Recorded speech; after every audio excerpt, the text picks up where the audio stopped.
The Bladensburg, Maryland Peace Cross sits in the middle of a complicated intersection. It's also the centerpiece of what could be a precedent-changing Supreme Court case. How does that happen? And how might the outcome impact your religious freedom?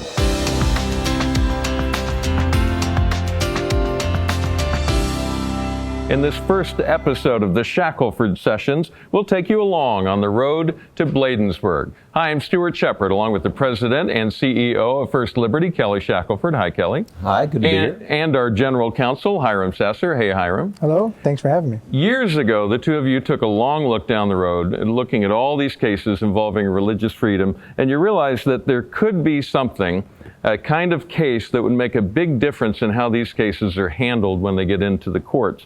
It did not start in the middle of an intersection in Bladensburg, Maryland. My understanding is it at least goes back to a desert.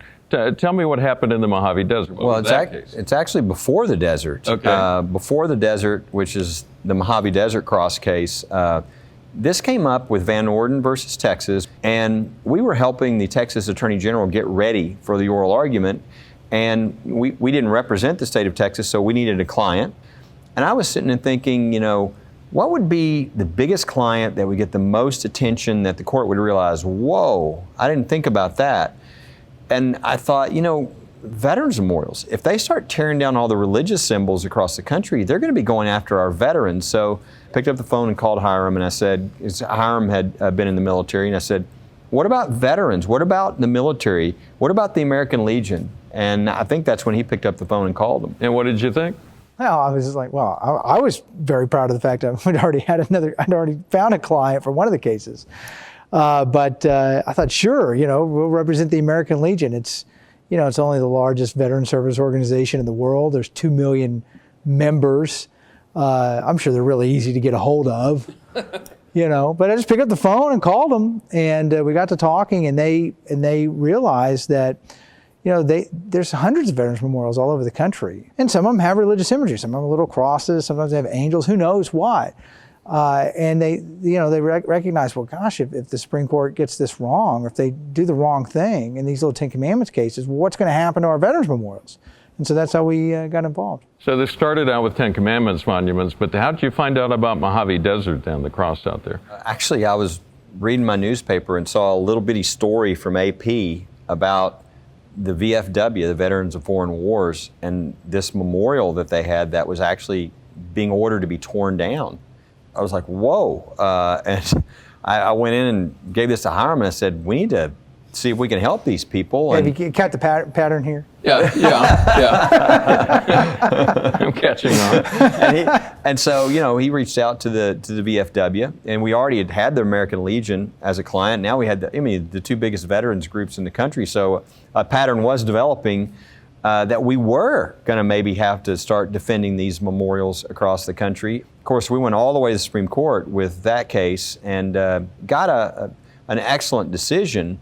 But it really was kind of a side decision because there was a land swap involved. And explain what that means. Well, what happened is somebody came forward. They were so upset that they were going to tear down this Veterans Memorial that had been up for over 70 years that they actually said, look, I'll give you 4 acres of my land in the desert if you'll just give me that acre and where we don't have to tear it down. And so it really wasn't a direct, well, can you have a memorial that's on government land that has a religious symbol? And so it really didn't answer the question permanently. It just answered that memorial. And that's because it then was on private property. That's right. Surrounded by government land. But we had a fight to get that. Yes. Yeah. I mean, that was the fight. We won 5-4 that it's okay to do a land swap in order to save a 1934 Veterans Memorial out in the middle of the desert that almost nobody would ever see. It would be hard to find, but the next one that you ran into was on top of a mountain. Everybody could see that one. Well, Mount Soledad, outside of San Diego in La Jolla, it's one of the most beautiful memorials you'll ever see. If you've never been there, I suggest everybody go there. And it had plaques around the bottom to really recognize people who had made the sacrifice for our country from all wars. Yet there was another decision, tear it down. I mean, like hundreds of plaques. Yeah. Ronald Reagan has a plaque. Yeah. Jimmy Stewart has a plaque. I mean, Bob Hope has a plaque. He's the only non-veteran who has a plaque around. But Mount Soledad was also solved by making it land private swap. property, right? That's right. So, And at the very end, it ended up being a land swap at great expense. Somebody by the way. paid $1 Oh, no, million. land swap, but buy. A buy. Yeah. They paid over $1 million in order to Bought buy the land property. from the government. So it's a good outcome in the one sense that the memorial continued to stand, just like in Mojave, but the solution didn't get the larger win that you were looking for. So then along comes Bladensburg. How is it different than what you'd seen in those previous cases? I'll tell you, it's the same in one way. Way back in the beginning, when we filed that first brief telling the court, you're endangering veterans memorials, we put a picture of some of the veterans memorials. Guess what one of the pictures was? It was the Peace Cross in Bladensburg. Huh. So years and years ago, we predicted this could happen, and now we're watching it. It's on government land. He can't do a land swap. Because? This has got roads. It's a major park to veterans memorials, and there are roads surrounding it. There's no way you can do that. Basically a traffic median. So yeah, you can't. and I've nearly gotten hit by cars several times going there to take pictures of it. So because of that, you can't make that private property because it literally is in the middle of an intersection. You can't just hand that over. So that puts this one in a different category. And you can't move it because you destroy it. It can't handle being moved. And in fact, one of the judges at the Court of Appeals said, well, why don't we just cut the arms off the cross and leave it there? And that way we won't offend anybody, but yet we don't have to destroy it. I think you would offend someone. I think you'd offend a lot of people if you did that. Well, as a matter of fact, that argument was on Pearl Harbor Remembrance Day. And so, here you have a federal judge suggesting on Pearl Harbor Remembrance Day to deface an almost 100-year-old veterans memorial. I mean, that's the level of sort of attack that these veterans memorials are under. Most people, when they hear these cases, their first concern is we need to protect the memorial. Leave it alone, don't tear it down. But there is a larger issue, and it has to do with how courts, how judges are constrained, how they're directed to rule when it comes to cases involving religious freedom. Let's talk about that test that you're asking to be changed. What's that all about? Without getting too deep into the weeds, but so the rest of us can understand, what is it you're asking for? Well, it's appropriately called the lemon test because it is a lemon, and it's been around for 50 years. And what it does is it essentially creates the government almost in a position of hostility to religion, where if a passersby walks through a community and sees a religious symbol and feels like they're an outsider because of it, that becomes a violation somehow of the Constitution. And so that's why all these other cases we talked about, of 10 Commandments or maybe a nativity scene or a veterans memorial, why are they under attack? It's not really because of the Constitution. It's because of this test that has been created by the courts that the court themselves has said numerous times they really need to discard it. It's an embarrassment, and Scalia wrote a brilliant concurrence in an opinion referring to it as a late night ghoul that they bring out of the grave when they want to scare people and strike things down, and then they ignore it completely when they want to uphold things. And so it's really time for this to go because it's something the founders would be appalled by, that we're looking around for religious symbols and seeing what we can sort of have the religious KGB out there to strike down. That's not what the founders meant with the Establishment Clause. They didn't want there to be a national church or a national religion, and they didn't want people coerced with regard to their religion. And so what we argued in the court is you need to go back to what the founders meant.